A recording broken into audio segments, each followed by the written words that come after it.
Good morning, millionaires. Good morning, millionaires. I hope everybody's feeling incredible this morning. My name is Haziq Ali. I'm a revenue acceleration expert. I'm a self-esteem development fanatic, starting with my own.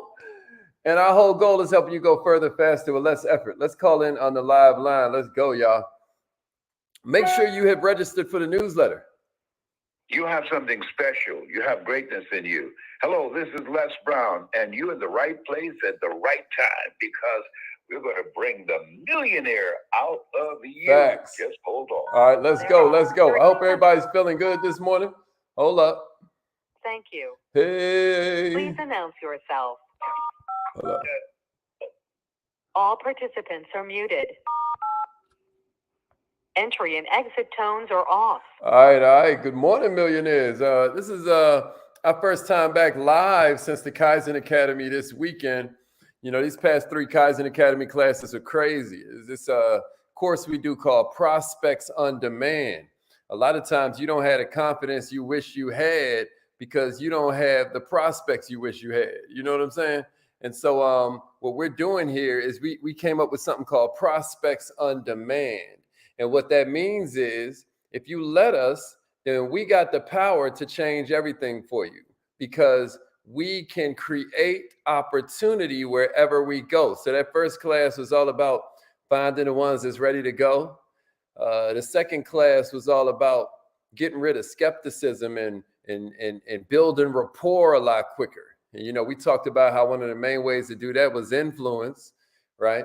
And then the third one was all about how to set appointments. So that was like a 3-part course we did, like a master class is such an overused word, but I really feel like if you left that class, you're going to be all right. There's no way you can go broke if you can create prospects on demand. Anybody know what I'm talking about? Did y'all enjoy that course? I hope you did. I hope you did. Drop some fire emojis. Good morning, millionaires. Let's go. Let's go. Let them know we in the house. Yeah, my man Daryl was in there. Yeah, good morning. Good morning. Samaya's in the building. What's up? What's up, Christina? Let them know we in the house. So check it out. This morning, we're continuing this thing that we did last week where we were breaking down how conflict is actually not a bad thing. I don't know if y'all were here last week when we talked about these 10 ways to profit from conflict. You know, this whole idea that like at the end of the day, conflict can be healthy, right? At the end of the day, conflict can be something that you benefit from. We're talking about whether it's a personal relationship, whether it's a professional relationship. I don't care if you're talking about like if it's something dealing with family. Conflict can be healthy. And they've done research on this because of the fact that human beings, probably the second thing that we discovered about each other was conflict. We probably started with cooperation, you know, because the common enemy will make strange bedfellows or however that goes. But shortly after the cooperation came the conflict. And the research has shown that conflict, if it's managed properly, can strengthen a relationship, right? It can strengthen a team, right? It can serve as a catalyst for much better solutions. It can serve as that spark that causes innovation. It can serve as that first little seed that causes growth. Healthy conflict can produce more creative solutions and better outcomes if you're brave enough to embrace it. But a lot of people would agree with me that most of us ain't never been taught how to have healthy conflict. You know, what we might have learned through our upbringing is how to smooth stuff over, how to go along to get along, right? Avoid confrontation at all costs. Can I get a witness? Somebody know what I'm talking about? Or what we'll do is we'll let stuff blow up until it's combat, until the conflict turns into combat. Whenever you got conflict turning into combat, it means somebody took something personal. Y'all got me? Yeah. So somebody give it to me in the comments. Keep conflict from turning into combat, and then give me a share. Keep conflict from turning into combat. One of my favorite books of all time is called The 4 Agreements. And it talks about how you got to always be impeccable with your word, always do your best, never make assumptions, and don't take anything personal. Somebody know about the 4 Agreements? Somebody type that in the comments for me. The 4 Agreements from Don Miguel Ruiz. The 4 Agreements from Don Miguel Ruiz. If you want to know, if you want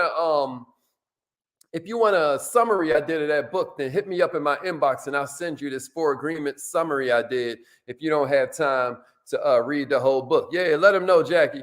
Let them know. Keep conflict from turning into combat. That's the play, dog. keep conflict from turning into combat. All right. So at any rate, when you avoid conflict, what you're doing is you're missing opportunities to grow. And in nature, you only either growing or dying. You know that with a plant, you know that with a tree, you know that with some produce, because you see that in nature. But don't you remember, you're a part of nature. That means you can only grow or die too. And if you avoid conflict until it boils up and explodes, you ain't taking the most healthy approach. I'm going to keep it 1,000 with you. What we got to do is learn to speak our needs in a way that's constructive, not self-sabotaging. If I could just make up a word, right? So what does that mean? That means we got to learn to communicate assertively, not aggressive, not passive aggressive, but assertively. We got to be aware of the triggers that kind of like set us off. Like, for instance, maybe you're rapping to somebody. It's 2023. Everybody always got their damn phone out. Maybe you find yourself getting aggravated because the person you're talking to keeps on checking their phone while y'all chopping it up. You got a couple choices, right? You can come to them with the aggressive way. Hey, you're not listening to me. Or you can come at them with the passive aggressive joint. You could be like, it's fine. You know what? Never mind.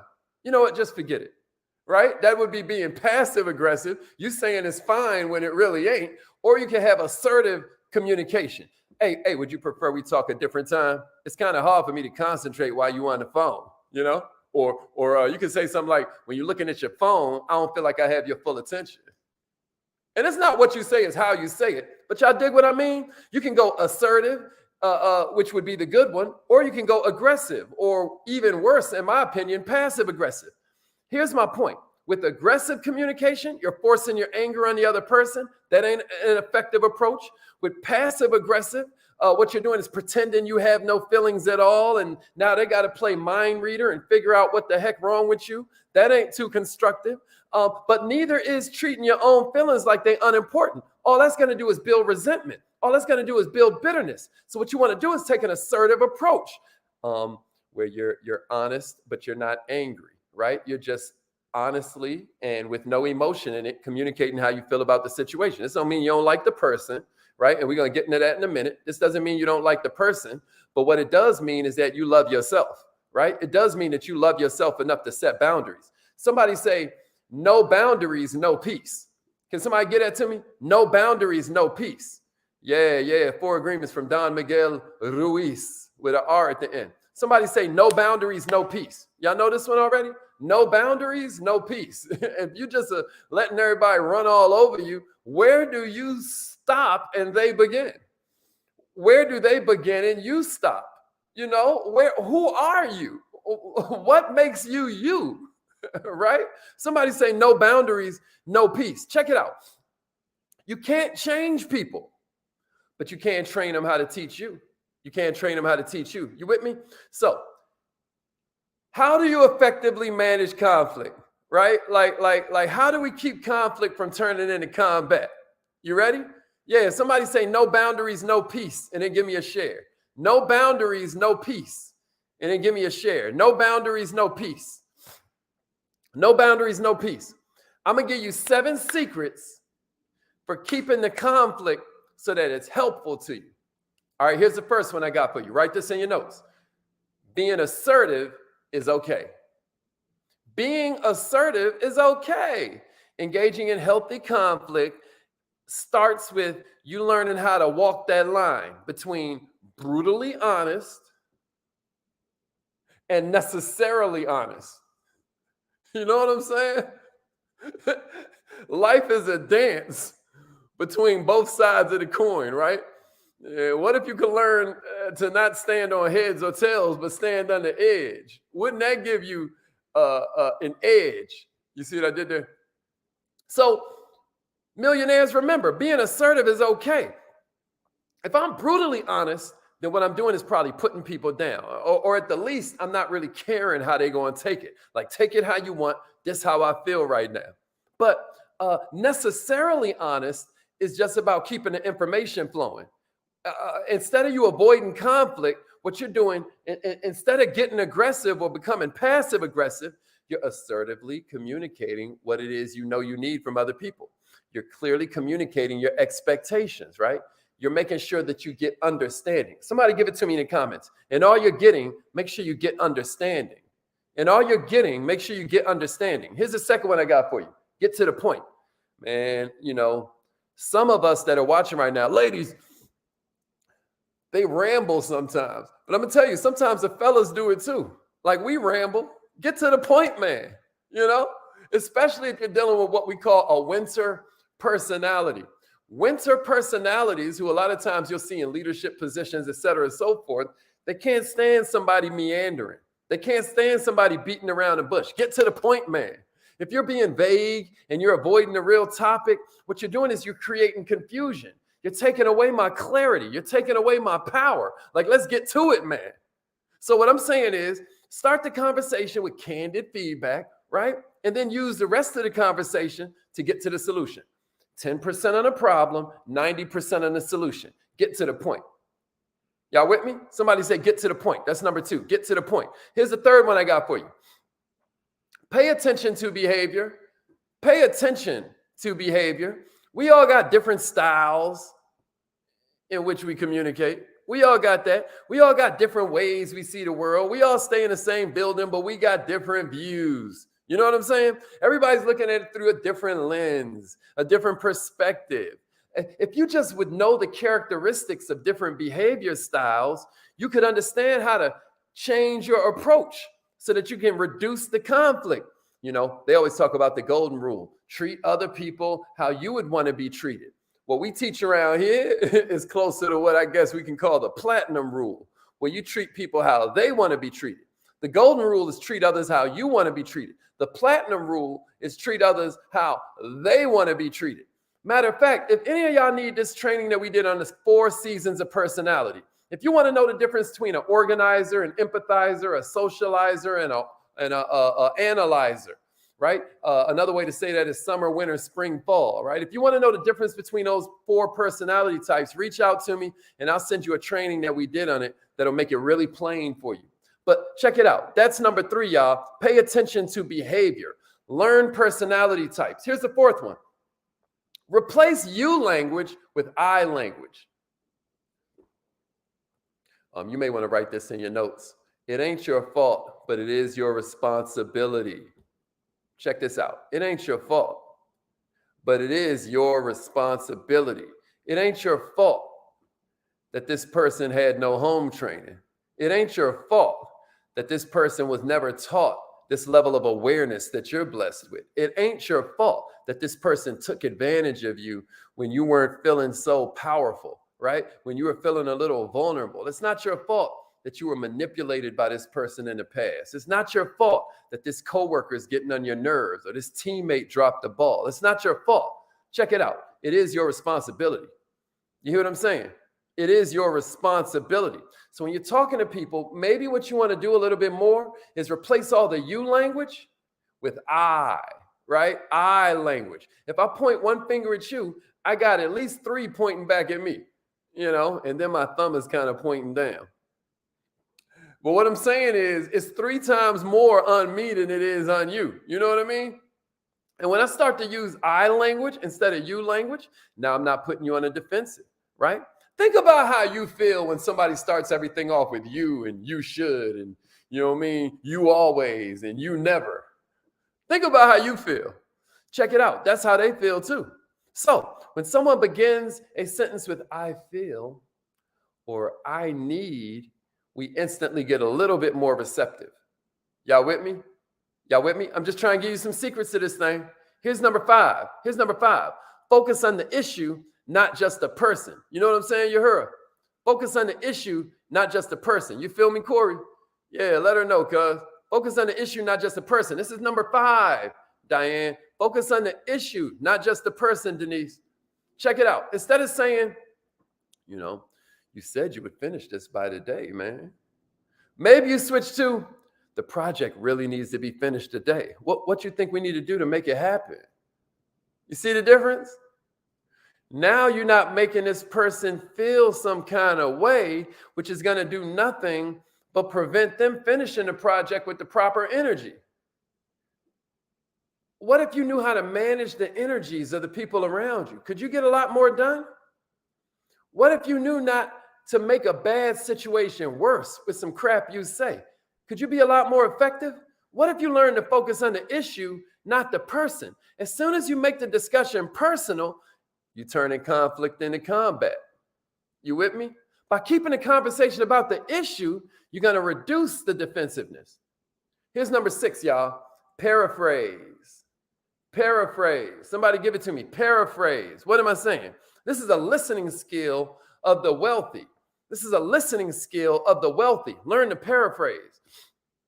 When you listen and then paraphrase what the other person told you, it demonstrates you really care about understanding, right? You want to know what they on. You know what I mean? You really find them noteworthy. You find them worthy of understanding. You find them interesting. So maybe you end the thing with, so if I'm hearing you correctly, what you're saying is that right? And your goal, I taught you this in that negotiation training, right? Your goal is to hear them say, that's right. Not you're right. If they say you're right, they're probably being passive aggressive. They just want you to shut up. Your goal is to paraphrase it so perfectly, they go, that's right. When people feel heard, y'all, they're less likely to be defensive. That's worth writing down. When people feel heard, they don't get as defensive. Maybe you should jot that down. Somebody give me that in the comments. When people feel heard, they don't get as defensive. Does that make sense? When people feel heard, they don't get as defensive. When people feel heard, they don't get as defensive. Here's number 7, y'all. Here's number 7. Here's number 7. This is the last one I got for you. Seek understanding, not agreement. With all you're getting, get understanding. That's the 7th secret I got for you this morning. Seek understanding, not agreement, right? Make an effort to try to understand the other person's point of view, not change it, not convince them of yours, but just try and understand theirs. Share your desire to see it from their point of view. Share your need to understand their perspective. Get curious. Ask questions. And not leading questions either, where it feels more like an interrogation. Ask sincere questions that come from a pure place of wanting to understand. The goal ain't so much to avoid conflict, but to embrace it so that we can get productive. We want to embrace the conflict so we can get that new solution, so we can get that new innovation, so we can get this new learning moment that'll make it so that it can be smoother sailing from here on out. Even with customers, y'all, even with clients, one of the most powerful things you can do is embrace that conflict, embrace that negative feedback, embrace the fact that they got a problem with your company. They got a problem with one of your team. They got a problem with one of your staff. They got a problem with you. What if you seeked understanding? What if you were really hungry to understand how you annoyed them so much? Wouldn't that be powerful? I dare you try it out, kings and queens. I dare you try it out, millionaires. Was this helpful? 1 to 10, 1 to 10. Was this helpful? Let your boy get some stars. Y'all see them stars down there? We done made it, baby. We done made it. Mama made it. So yeah, if this was helpful, scale of 1 to 10, 10 means you're going to apply something that you got out of it. 1 is meh. I don't know, Hazik. You done had better. You done had better, bro. If you feel like that, then that's a 1. That's closer to 1. If you're definitely going to apply something you learned today, then that's a 10. What you give it, 1 to 10, and then give me a share. 1 to 10. How helpful was this? Okay, Diane gave that thing a 10. Let's go. Let's go. All right, it's affirmation time. Let's go, Daryl. Let's go, Corey. It's affirmation time, Desiree. Let's get it. Let's get it, Christina. Come on, Jeff. Let's go. Yeah, Samaya gave that thing a 20. That's what I'm talking about. So give us some stars. Let's get it. Give us some stars, man. It's affirmation time.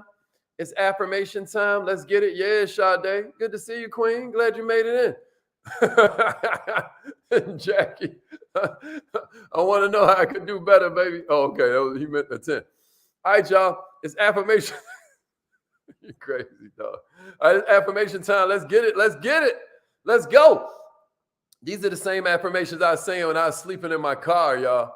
When I was living out of my car, I was homeless. I didn't know what was going to go on. That's why I'm so passionate about all this stuff, like affirmations and vision boards. I don't know if y'all ever saw this. You should order one today. It's called Color Me Millionaire. This is like our vision board coloring book. This thing is fire. You got all types of. My daughter was like, that looks like a house in your neighborhood, Daddy. You know? And I was just homeless. Vision boards work. Vision boards work. So you can order that. But you should also say your affirmations, because affirmations work. There's power of life and death in the tongue. You know, some of y'all don't understand. Y'all play it too cool when you come and do your affirmations, if you do them at all. I promise you, if you take the cool off and put some E in motion, right? Put some emotion in it. Put some energy in motion. Woo! You're going to change everything. Mark my words, you're going to change everything. You're going to change everything.